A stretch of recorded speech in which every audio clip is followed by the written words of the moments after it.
tal? Buenas noches. Hace 71 años faltaba 1 hora y 25 minutos para que se hiciera uno de los anuncios más trágicos a los argentinos.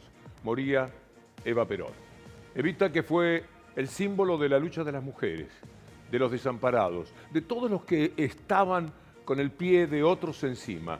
El mundo del patriarcado, el mundo de los empresarios, defendiendo a las mujeres, a los trabajadores, a todo aquello que vivía retrasada en sus derechos. Esta fue la lucha de Evita, por eso el amor y la pasión por ella, que nunca ha cedido. Por eso también se explica el odio que desencadenaron sobre ella y que todavía persiste y que se manifiesta sobre otras personas que siguen los caminos de Evita y que demuestran que ese odio es inextinguible de la derecha de la Argentina. Vamos a compartir con ustedes algo que recuerda los logros de la Fundación Evita para luego tomarlo como punto de partida de todo lo que queremos compartir con ustedes hoy. A todo el país se extiende su obra de protección a los humildes, la señora Eva Perón. El tren de la cruzada sanitaria justicialista Eva Perón se apresta a recorrer el norte del país. Porque quiero que sepan los descamisados que en Buenos Aires, en La Quiaca, en Santiago del Estero, en donde quiera, encontrarán la compañía de Evita para sus alegrías y sus tristezas. La Fundación Eva Perón inaugura la ciudad estudiantil. En el partido de 4 de junio se inaugura la Escuela María Eva Duarte de Perón. La fundación social creada por Eva Perón se llamó de ayuda social, porque completaba la acción de la previsión social con esas ayudas a mucha gente a quienes no comprende la previsión social, pero que tienen las mismas necesidades de los demás. Todo eso cubierto por la fundación fue obra exclusiva de Eva Perón. Ayer como hoy, el odio, la destrucción y la mentira. El odio expresado en aquella pintura de Viva el Cáncer, aquella manera de desearle lo que finalmente ocurría, que era la muerte de Evita. Como hoy día han querido matar a una mujer que sigue los caminos de Evita. Destruyeron todo, la sangre que había en el Hospital Perón de Avellaneda. La tiraron porque no podían darle sangre peronista a quienes la necesitaran. Eso llegaron a hacer. El odio, la destrucción y la mentira, por supuesto, que es el capital inextinguible de la derecha en la Argentina y en cualquier parte del mundo. Vamos a empezar por la capacidad que tienen para el odio. Odian a extremos que uno nunca puede concebir de un humano que sea decente y que tenga una cierta nobleza. Odian de tal manera, y ya que estamos con Evita, como para proponer algo que, miren, esto es increíble. En los mismos días en los que evocábamos el atentado contra la AMIA, apareció un muchacho que quiere posicionarse en política a través del odio. Se llama Moritán, de apellido, y creo que es candidato a jefe de gobierno de la ciudad. La propuesta era destruir el Ministerio de Desarrollo, con esa obra de arte de Alejandro Marmo que evoca a Evita de un lado y de otro, cuando venimos hacia Buenos Aires o cuando salimos de la capital federal. Haber tenido este proyecto y presentarlo y que nadie dijera nada en aquellos días del espanto que recordábamos del atentado contra la AMIA parece mentira. Es vivir dentro de un escándalo permanente de los que odian sobre la posibilidad de llevarse todo por delante. No les importa nada, se sienten impunes y son capaces de un proyecto como este. Una de las avenidas que conecta el norte con el sur de la ciudad. En el medio, un edificio que concentra todos los piquetes, protestas y los acampes. Este año tenemos la gran oportunidad de recuperar el orden y la libertad. Los porteños merecemos vivir mejor. El adjetivo al personaje póngalo usted, porque a mí me desborda la posibilidad y tengo miedo de decir algo que lo ofenda a usted mismo y que me ofenda a mí. Pero es increíble el personaje. De él, en términos políticos, habló Leandro Santoro. Es evidente que García Moritán tomó la decisión de provocar a la gente para ganar notoriedad. Entonces yo creo que es un error tomarlo en serio. O sea, como lo estaban tratando ustedes, está bien, yo no lo voy a tomar en serio. Creo que ninguna persona que vive en la ciudad de Buenos Aires puede llegar a las conclusiones que llega Roberto, salvo que lo que esté buscando sea llamar la atención. Hace 71 años se mostraban felices los que decían viva el cáncer. Hoy se muestran felices aquellos que siguen celebrando la idea de hacer desaparecer a Cristina Fernández de Kirchner. Miren lo que se cantaba con un grupo de muchachos, Patricia Bullrich. Patricia de presidente, para que confundamos este presente, para que confundamos una Argentina, de la que tenemos todo menos Cristina. Otra Patricia, otra Patricia. A poco de cumplirse un año del atentado, cantaban un país sin Cristina, es decir, eliminar a Cristina. Parece mentira, pero se lo permiten. Derrumbar un edificio, implosionarlo como un aviso publicitario de campaña, en los tiempos exactos en los que estábamos evocando con tanto dolor lo que pasó en la AMIA. Porque el amor, aquel elemento que evita fundamentalmente atentados como esos, que son los hijos del odio, no los incumbe, no los involucra para nada. Mire usted lo que dice Cecilia Moró con toda razón. Repudio muy fuerte y contundentemente las expresiones de Patricia Bullrich. Me parece que en el 40 aniversario de la democracia no hay lugar para el odio ni estos llamados a aniquilar a quien piensa distinto, porque en definitiva la democracia es eso. Pero hay que tener en claro que la diferencia entre democracia y dictadura es la vida y la muerte. Y sin Cristina no hay democracia. Y bueno, a pocos días de cumplirse un año del intento de magnicidio, la misma persona que no lo repudió en su momento, hoy continúa apuntalando el horror, el odio y la violencia. Y en definitiva llamando a que no esté Cristina, ¿no? Es muy fuerte. ¿Hay algo que se le pueda reprochar desde los que aman la verdad a lo que dice Cecilia Moró? Me parece que es imposible. Que lo que señala es absolutamente adecuado para establecer un parámetro del lugar donde se ha plantado con todo su odio Patricia Bullrich. ¿Que le va bien? Le va bien. Parece que es la que lidera a la derecha de la República Argentina. Pero irle bien en lo político, ¿es que le va bien en lo humano? A mí parece que no. Tanto desprecio, tanto odio, cómo se vive, cómo se duerme, cómo se camina, cómo se construye algo en positivo. Me parece que suena a cuento la posibilidad de que con semejante actitud, con tanto rencor acumulado, puedan vivir una vida que uno pueda envidiar. Mire, han gastado muchos millones además en el odio. La familia Caputo, el Caputo que ayer nos ocupaba porque estaba discutiendo con Pacerini, el intendente electo de la ciudad de Córdoba. Ese Caputo puso millones y millones de pesos. Mire lo que es esta información, que habla de todo lo que le dieron a Revolución Federal, a la gente de Jonathan Morel, a los que iban empujando la violencia hasta que llegáramos al atentado contra Cristina Fernández de Kirchner. Revolución Federal, los millones en efectivo que Caputo Hermanos no puede explicar. Quienes trabajan en la firma vinculada al exministro conocen con precisión el rol de Rosana Pía Caputo, es decir, no hay nada que puedan desmentir. Jonathan Morel le facturó a Caputo Hermanos hasta agosto del año pasado. ¿Le suena? El 1 de septiembre fue el atentado. Hasta horas antes estaba cobrando dinero para hacer esto que vemos y que es el símbolo de la violencia. Aquellas antorchas frente a la Casa Rosada. Aquella demostración de que, como piensa la derecha, si no gobiernan ellos vale la pena incendiarlo todo. Allí estaban, con los cantos y con la actitud de personajes terribles que se llevaban también todo por delante, con la violencia y con el aprecio y la protección del periodismo de derecha de la República Argentina. Mire usted lo que Jonathan Morel hacía cerca del Instituto Patria. Le estaban pagando, Caputo entregaba millones y Morel y esa otra gente estaban allí frente al Instituto Patria con megáfonos diciéndole a Cristina Fernández de Kirchner que la iban a matar. Y la policía decía, me estás comprometiendo, pero nada más que esto, un poquitito. Aparecía la policía de la ciudad que normalmente deja zonas liberadas.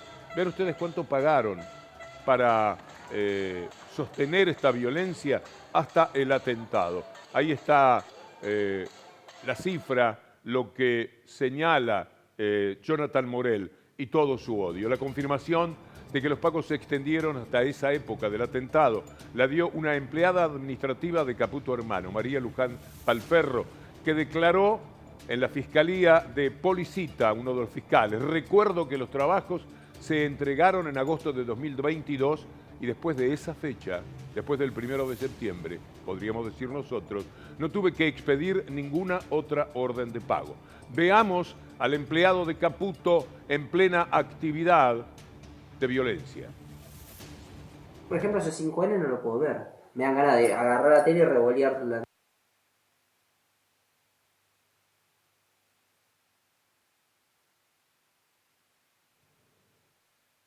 Algo pasó con Mejor, porque escuchar estas palabras que hasta, por lo que veo, están incluidas aquellas que me involucraban, porque también estaba bajo la amenaza de este personaje, sostenido por el dinero de Caputo, un hombre que fue ministro del gobierno del PRO y que ahora tiene pretensiones de volver a ser ministro. Probablemente lo sea, dependerá cuál es la rama de la derecha que gane, si es que gana la derecha en la República Argentina.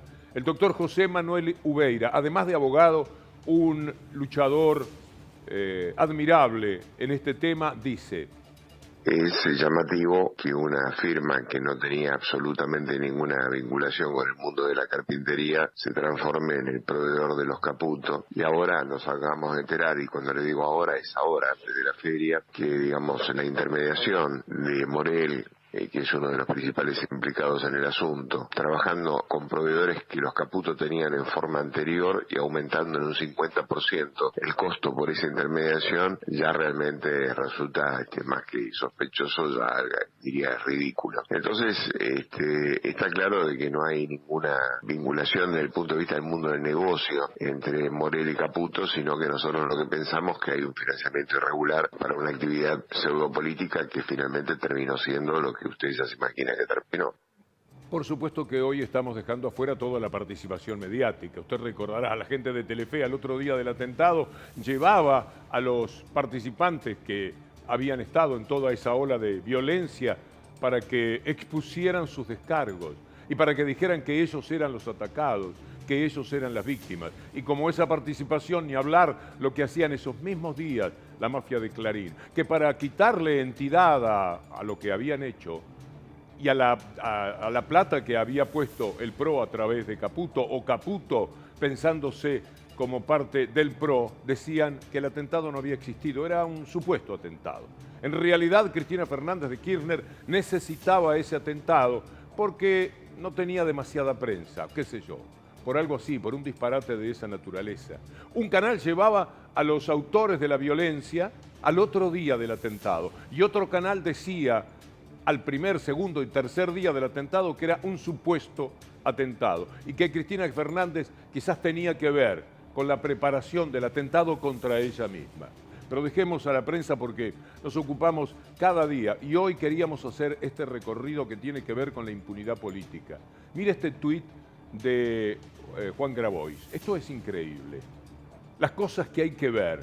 Jorge Adolfo Teodoro, el perito que borró las pruebas de los celulares de Milman y sus secretarias en la fundación de Bullrich, pruebas que vinculan al gángster macrista con el atentado a CFK, es el jefe tecnológico de Juntos por el Cambio. En cualquier lugar del mundo esto sería un escándalo nacional.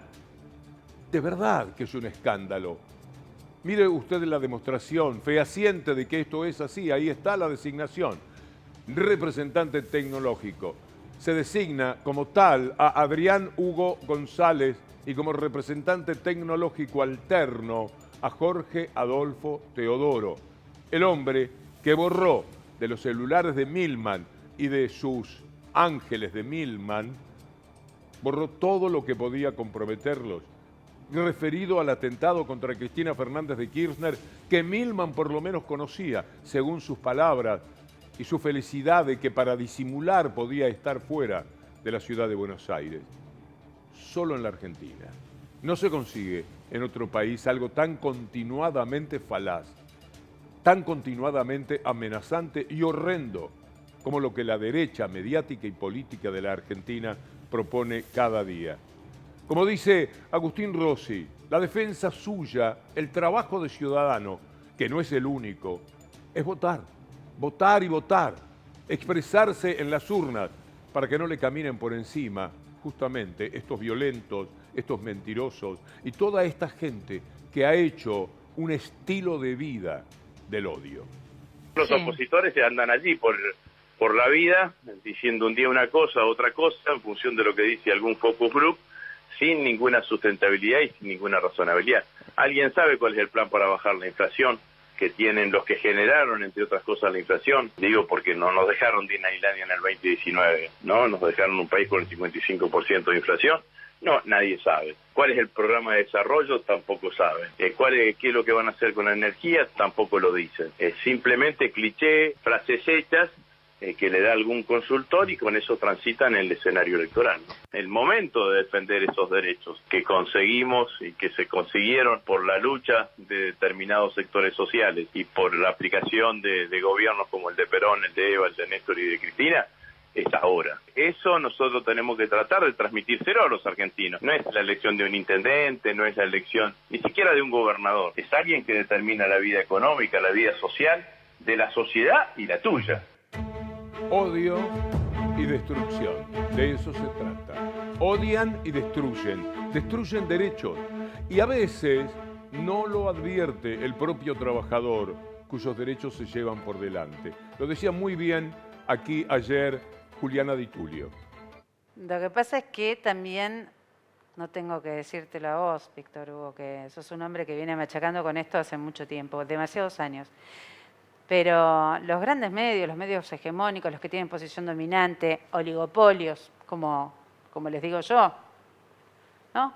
Este grupo Clarín que tengo acá atrás mismo, bueno, lo tenés vos, no, yo me lo veo atrás, pero lo tenés vos, vienen machacándole a la gente que no se merecen los derechos. Por ejemplo, la indemnización. Hace 2 años ganaron la elección legislativa diciendo que había que sacar la indemnización.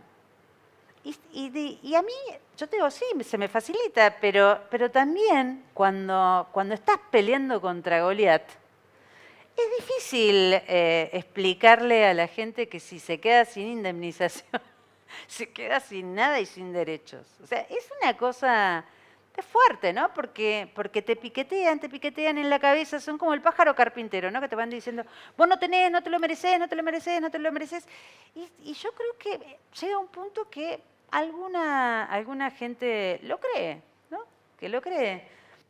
Lo que dice Juliana Di Tulio es el trabajo cultural.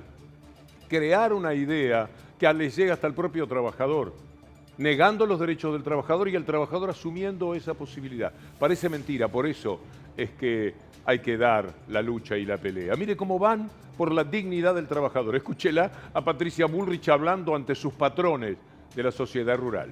Dentro de un sistema laboral que sea adecuado, modernizado y más económico. Y eso significa cambio en las leyes laborales, terminar con las leyes del 75, terminar con todo este sistema vetusto. Entonces estamos trabajando para desarmar todo el sistema de judicialización y un modelo en el que exista una relación con un tope para las indemnizaciones, por ejemplo, como tiene Uruguay. 6 años es lo que nosotros creemos que es lo fundamental para pagar en la lógica de una indemnización.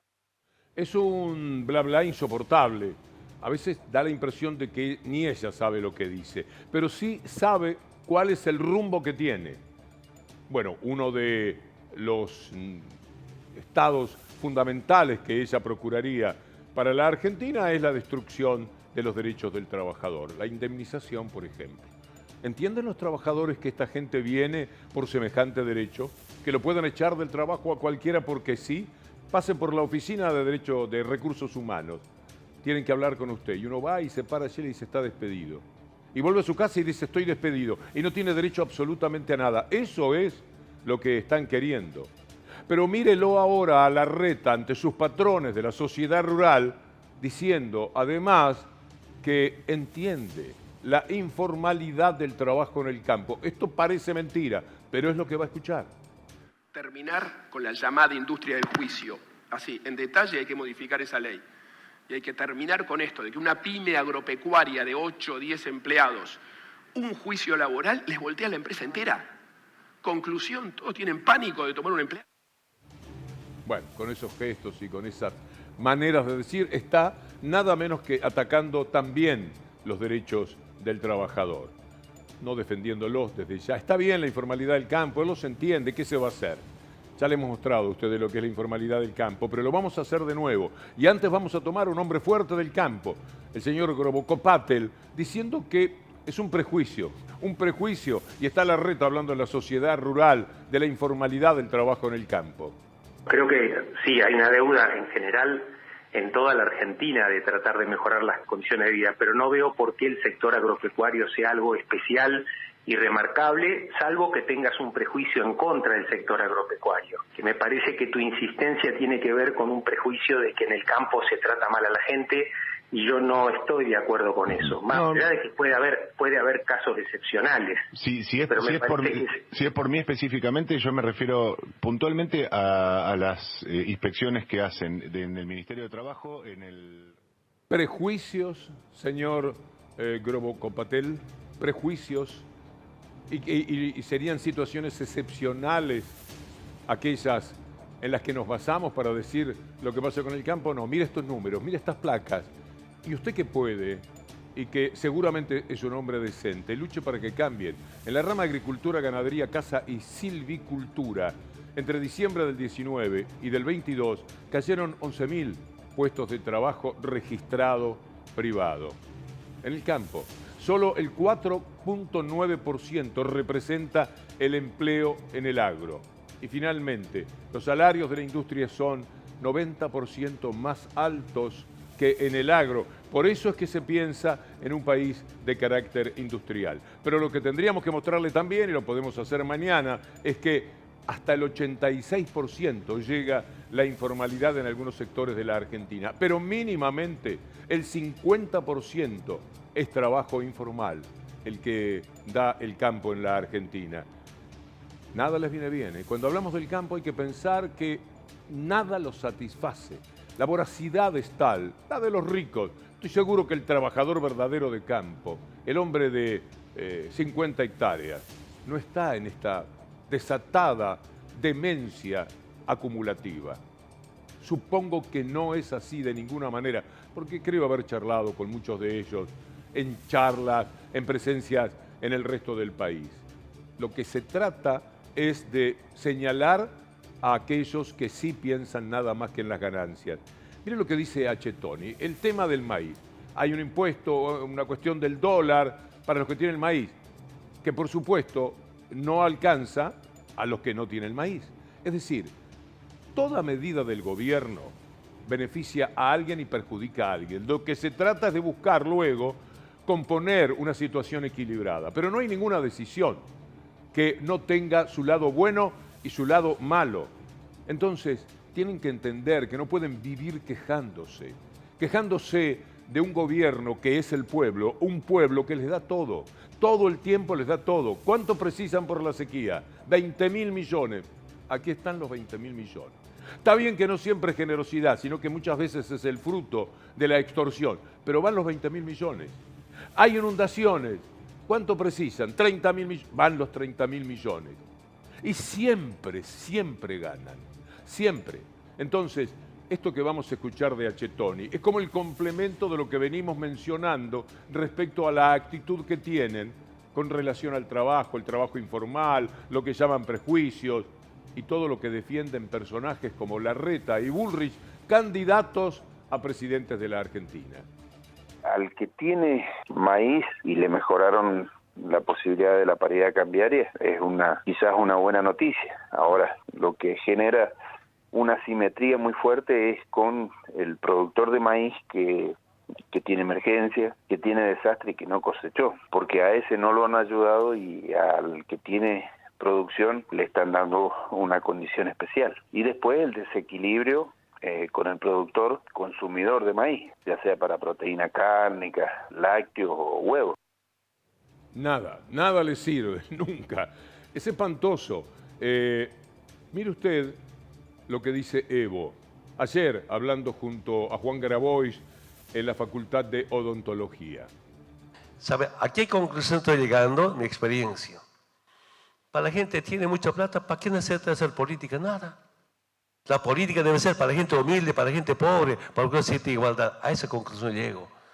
No sé si estoy equivocado. De verdad, ¿no? Que apoyen, que hayan políticas sociales.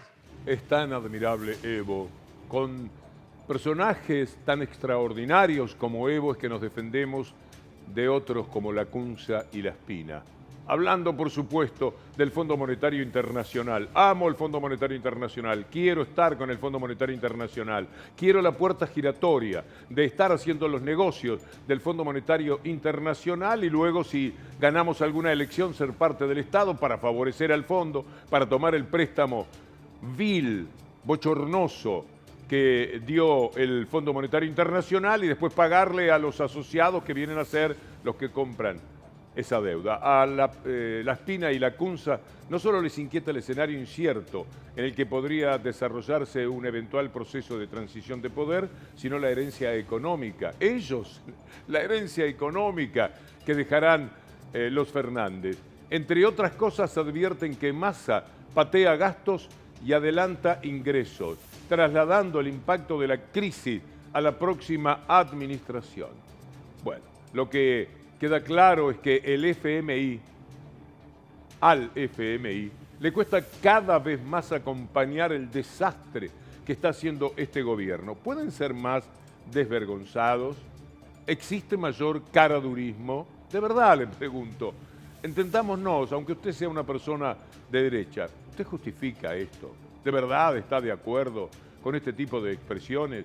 Usted sabe que ellos pidieron 50.000 millones de dólares al Fondo Monetario Internacional y más de 100.000 millones le habían pedido a los privados. ¿Ellos pueden hablar a favor del fondo y contra el gobierno que está tratando de ver cómo arrima la bocha, que siempre queda corta, como decía alguien mediático hace un tiempo, para pagarle al Fondo Monetario Internacional o para tener tranquilo a esa bestia, para que cierre por lo menos sus fauces por unos meses, para que dé un poquito de tranquilidad, para que no deteriore, para que no extorsione la democracia, para que no la opaque, para que no la anule, porque el Fondo Monetario Internacional podría hacerlo en este momento. Casi que hay que celebrar que no lo haga, más allá de que el acuerdo a uno le deja siempre una inmensa insatisfacción. Pero de todas maneras, hay una cierta tranquilidad. Puede respirar un poco el gobierno y por lo tanto puede respirar la democracia. ¿De qué manera? Para que no sean estos sucios personajes del Fondo Monetario Internacional los que graviten en su voto, desencadenando corridas en el mercado, desencadenando que el dólar blue, que ya está muy alto, esté todavía mucho más alto, para que los precios se vayan mucho más arriba, para que la inflación no se detenga. Ese es el plan. Y esto el Fondo Monetario Internacional tendría la llave. Uno se da cuenta que tienen la llave y se quedaron con la granada así, apuntando a la trinchera en la que estamos todos guarecidos, 47 millones de personas sobrellevando esta situación tan terrible a la que nos condenó un gobierno de delincuentes con los internacionales. Miren lo que piensan hacer además. Se deschaban a cada momento. Bullrich, que no sabe lo que dice, hablando del blindaje, le quedó la palabra de la época en la que ella también estaba en el gobierno, blindaje, pero se ve que no sabe lo que significó para los argentinos. El cepo en este último año, cuenta que me hizo llegar hoy Ricardo López Murphy, se llevó 18.000 millones de dólares. Es un Pac-Man que para alimentarlo tenés que darle dólares, dólares, dólares. Es decir que es un desastre lo que pasa con el cepo. Entonces, nuestro objetivo es, y hoy lo discutimos largamente con La Espina, es bajo un programa, bajo un acuerdo con el Fondo Monetario que nos blinde en dólares, nosotros vamos a abrir el cepo lo antes posible. Pero están hablando con el fondo para que el fondo les dé dólares no, para levantar el cepo. Todavía no estamos hablando porque hoy hay otro gobierno. Bullrich y el blindaje.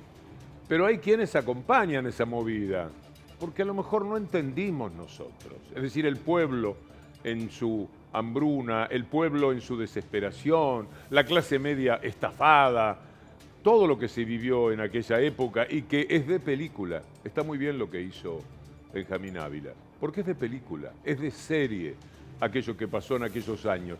Aparece un personaje como López Murphy, una vida dedicada a favorecer a los ricos, en ese sentido uno de los hombres más coherentes de la actividad política, diciendo que lo que pasa es que no se entendió bien aquello.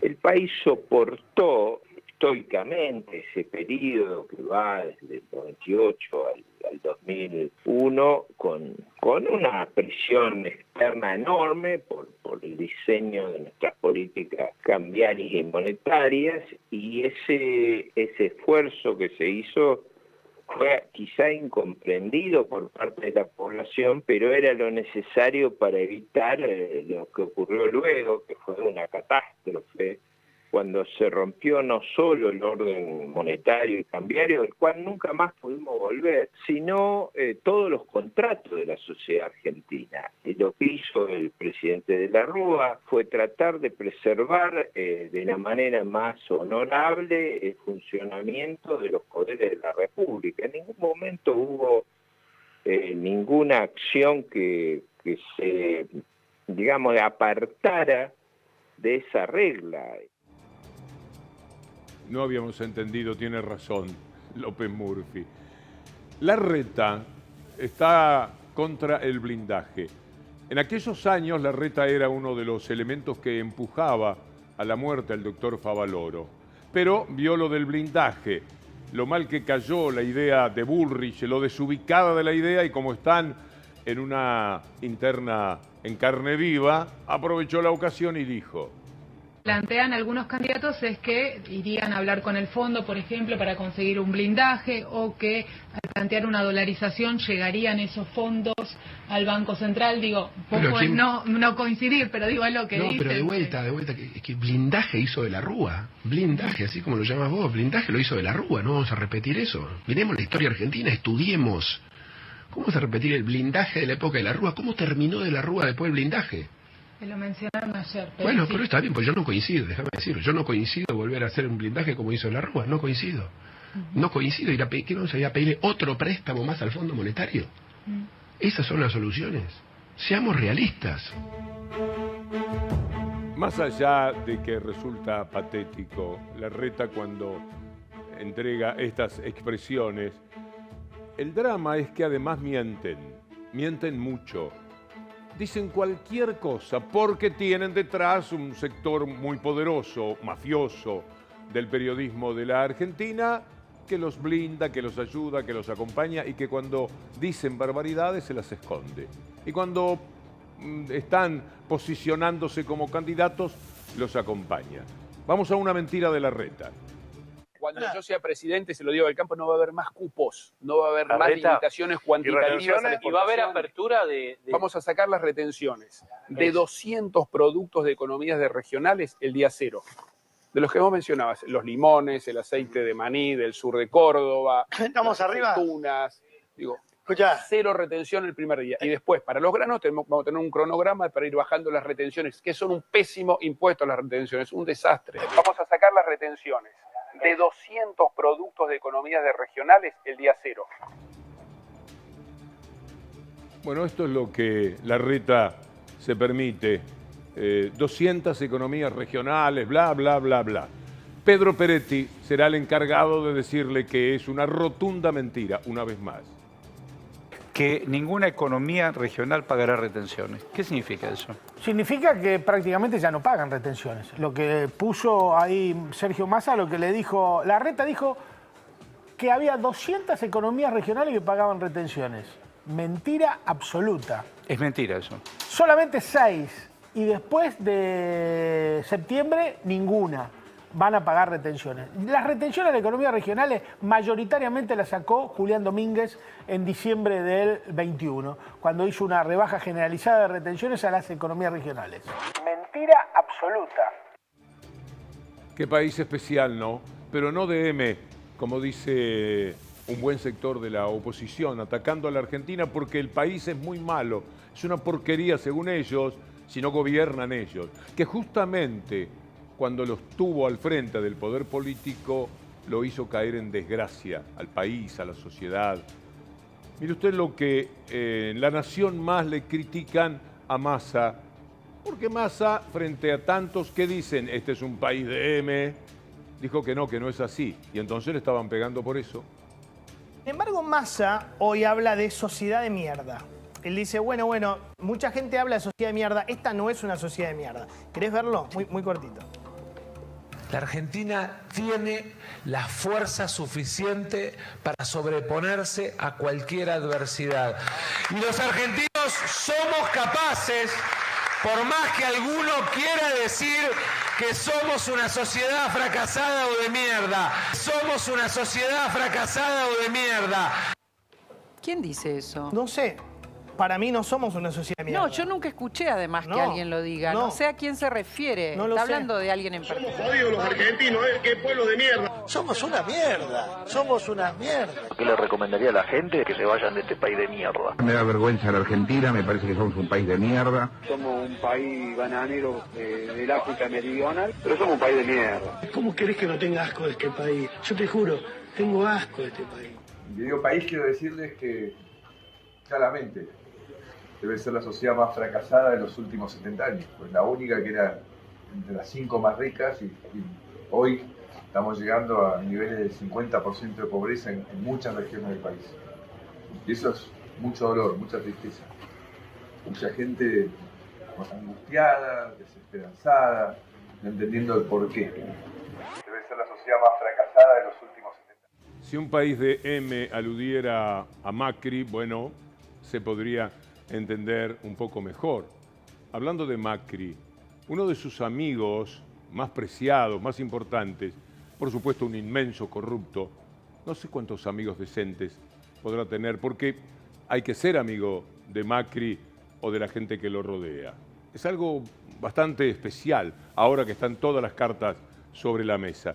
Escúchelo a Macri elogiando, defendiendo a Joe Lewis, el hombre del sur, el del Lago Escondido, aquel a donde iba el avión de Clarín con los jueces corruptos de Comodoro Pi para arreglar cómo iban a darle el último toque a lo que era el fallo de Luciani o la presentación de Luciani en el juicio contra Cristina Fernández de Kirchner. Un grupo de delincuentes viajando en un avión a lo de Joe Lewis. Pero ¿qué es Joe Lewis en realidad? Primero escuchemos a Macri. Lo conozco de años a Joe Lewis y soy amigo de él. No tengo vínculos comerciales, ni siquiera futbolísticos, porque yo soy de Boca y él del Tottenham. El lago tiene un mejor acceso del que tenía antes que Joe Lewis compre esa propiedad, que limita con el lago, que es un acceso peatonal desde la ruta nacional. Y esa discusión se vio... Es una buena historia como Lewis, la vamos a contar alguna vez, como Lewis compró esa propiedad. Pero no solo Macri, sino que la mafia de Clarín estaba unas semanas antes de estas palabras de Macri, que son en 2017, mostrando esa fotografía. Grabois y piqueteros, ocupas en una casa famosa. Allí están las carpitas que habían hecho, porque se trata de la recuperación del Lago Escondido, de hacer visible que el hombre que vive en esa casona es alguien que le ha robado al país nada menos que un lago. Pero la justicia a veces llega.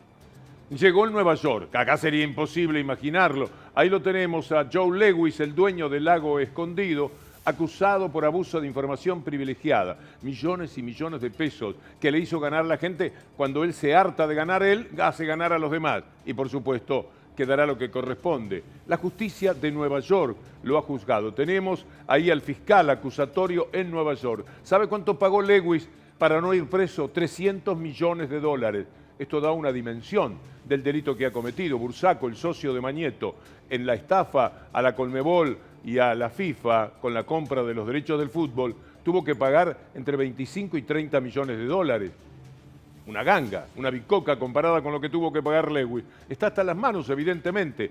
300 millones de dólares de fianza para que no le pongan una pulserita a este personaje. Ese es el fiscal de Nueva York que está haciendo la denuncia de Lewis, el hombre que maneja diarios, jueces y lo que necesite de la República Argentina. Así están las cosas. Escuchemos al fiscal de Nueva York y la denuncia a Joe Lewis. U.S. Attorney Damian Williams accused Lewis of exploiting his access to corporate boardrooms by passing tips about companies to friends, personal assistants, private pilots, and romantic partners.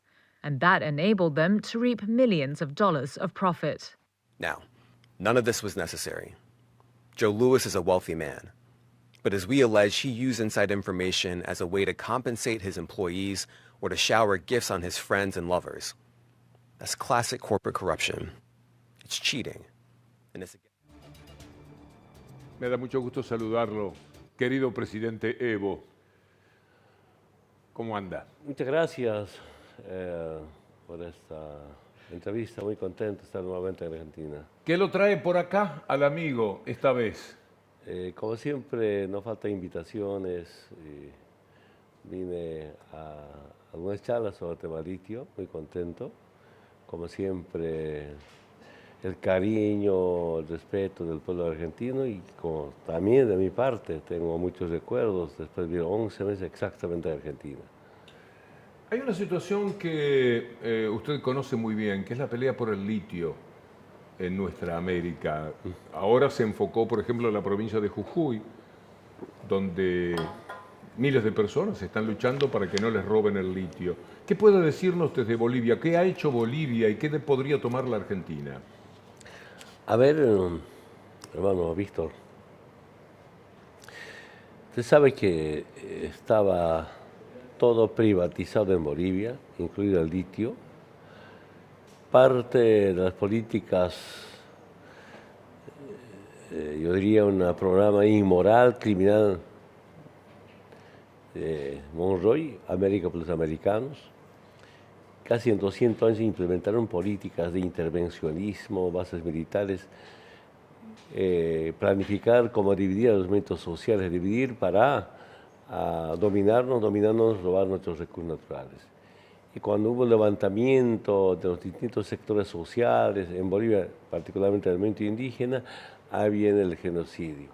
Masacres, por una parte, y por otro lado, para seguir robando nuestros recursos naturales. Yo algo quiero comentarle.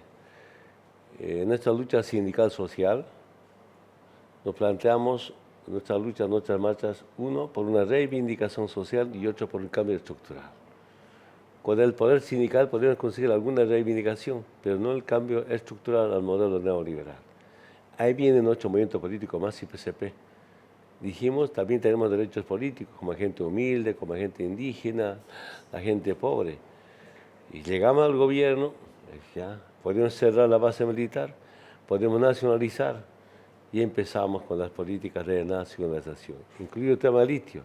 El litio estaba como concesionado, pero nunca instalaron las industrias correspondientes. Yo tuve muchas reuniones con algunos gobiernos, algunas empresas europeas y asiáticas. Querían el litio, pero como materia prima. Yo me di cuenta que los países industrializados solo nos quieren a los latinoamericanos para que garanticemos la materia prima. Y con Álvaro, vicepresidente, nos planteamos, empezaremos con la industrialización, después de recuperar las concesiones en las áreas de litio. Bueno, empezamos por laboratorios, con expertos internacionales, contratamos momentáneamente. Ya nuestros jóvenes ya aprendieron, ya pasamos a la planta piloto, instalamos 4 plantas pilotos, uno de cloruro de potasio, otro de carbonato de litio, de hidróxido de litio y de batería de litio en Potosí. El litio es la palabra más importante de este tiempo, Evo, y sería muy bueno saber qué ha conseguido Bolivia en consecuencia después de esa lucha. ¿Cuánto del litio queda para Bolivia y cuánto se va?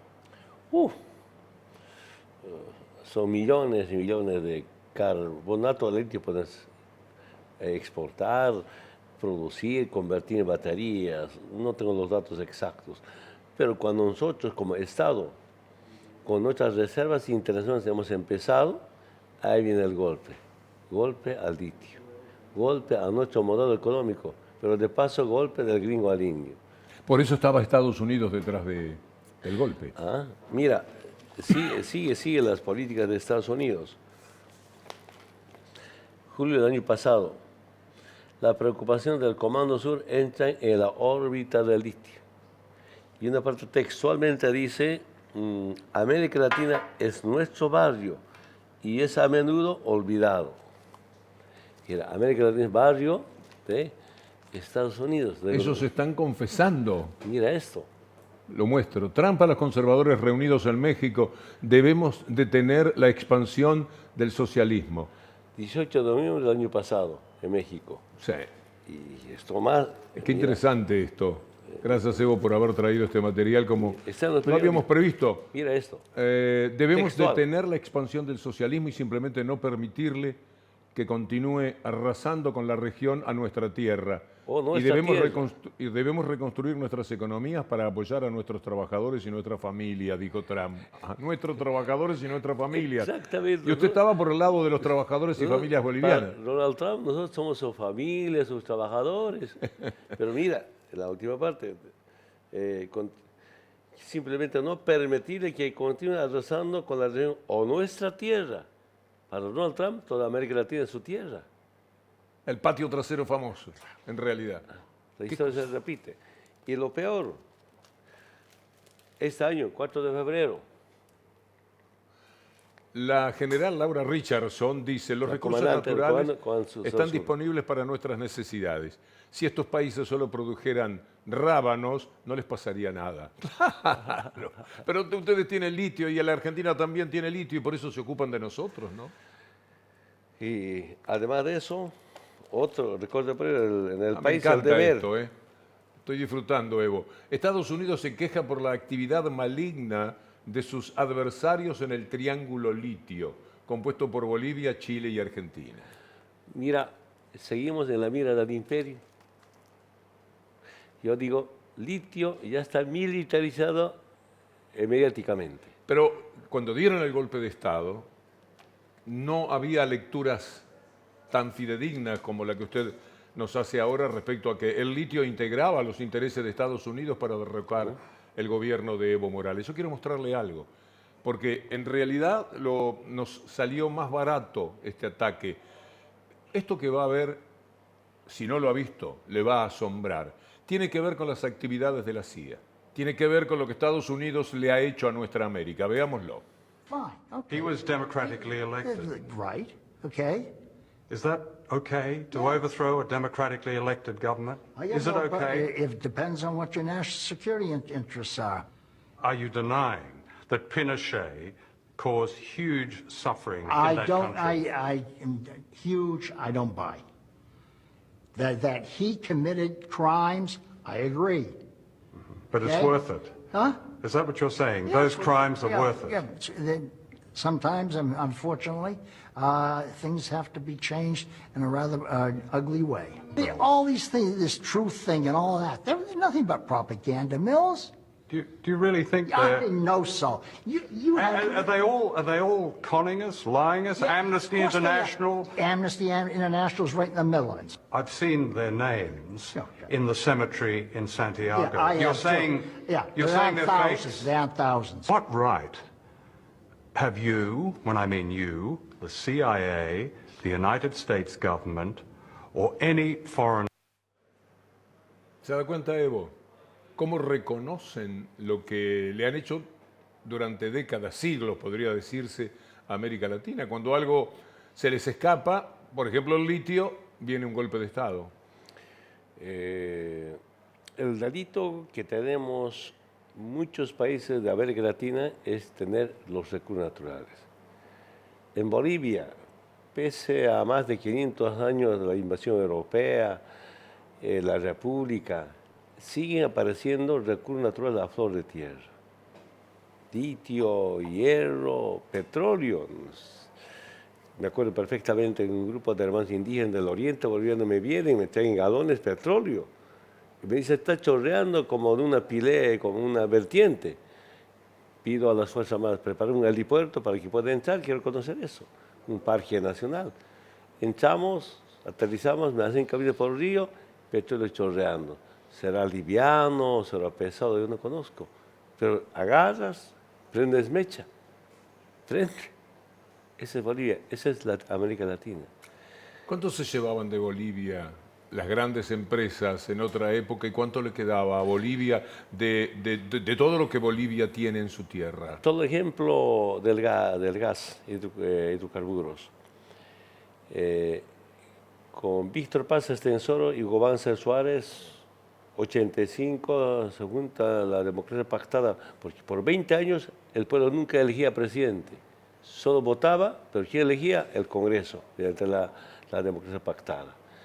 Y en el 85 se juntaron ADN con el MNR y empezaron a privatizar.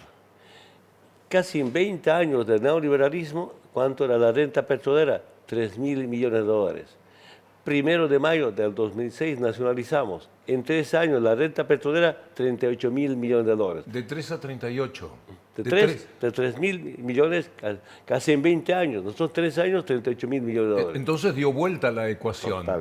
Totalmente. Ahí cambió la situación económica del país. Yo dije, bueno, de acuerdo a los contratos, decía, el titular adquiere el derecho de propiedad en boca de pozo. Claro, cuando está bajo tierra de los bolivianos, sale de la tierra y de los bolivianos. Pero además de eso, del 100% de ingresos, 82% para las petroleras y 18% para los bolivianos. Que no nos pase eso con el litio, por favor. Que no le pase ni a Bolivia, ni a Argentina, ni a Chile. Luchemos por eso. En Bolivia lo van a hacer bien entonces, lo tienen resuelto. Hemos empezado, hasta va marchando bien lo que empecé. El Lucho va a inaugurar, por ejemplo, la explotación de 15.000 toneladas de carbonato de litio este año. Después quiere baterías, es otra etapa. Esperamos nuestra propuesta rumbo al 2030 que se cumpla. Son 41 plantas, más de 15 solamente para litio.